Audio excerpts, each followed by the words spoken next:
Сәлем қыздар, бүгін біз сіздермен овсяное печенье, яғни сұлы печеньясын бірге әзірлейтін боламыз. Бізге керегі овсянка, яғни сұлы 100 грамм, 220 грамм сары май, 300 грамм ұн, 2 дана жұмыртқа,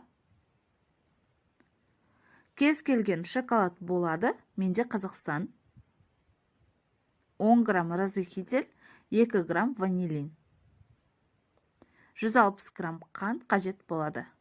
Ең алдымен ыдысымызға жұмыртқамызды, қантымызды, бөлме температурасындағы сары майымызды және де сұлымызды саламыз. Сұлы бізде 100 грамм, яғни оны жақсылап жуамыз. Кез келген сұлыны пайдаланбас бұрын жуып, шаң тозаңнан тазалап алғанымыз дұрыс. Сонда біз блендермен өткізбейтін боламыз. Осылай біркелкі масса жасаймыз. Ұнымыздың үстіне разрыхительді және де ванилинімізді саламыз. Үстінен шоколадымызды, яғни туралған шоколадымызды салып, осылай қамыр дайындаймыз. Қамыр бізде кішкене сұйықтау болады. Одан қорқудың қажеті жоқ. Мен осылай кондитерлік мешокқа выпай насадкасын салып, қамырымызды орналастырып шықтым.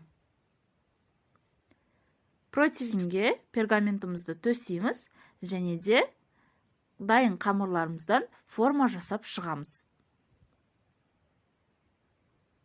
Қамыр бізде өте жұмсақ, сондықтан кондитерлік мешокпен сығу өте ыңғайлы.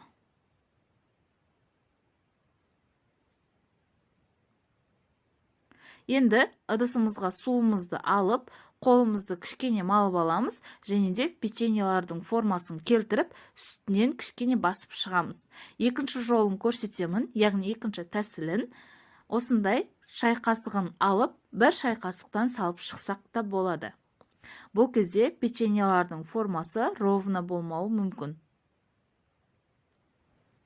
Бұл уақытта біз пешімізді 180 градусқа қыздырып аламыз және де дайын печеньеларымызды 15-20 минуттың ішінде қызарғанша пеште ұстайтын боламыз. Мінекей, біздің овсяный печеньямыз дайын, өте дәмді болады. Жасап көріңіздер, жақындарыңызды қуантыңыздар және де каналға жазылып, лүпіл басып, комментария жазуды ұмытпаңыздар.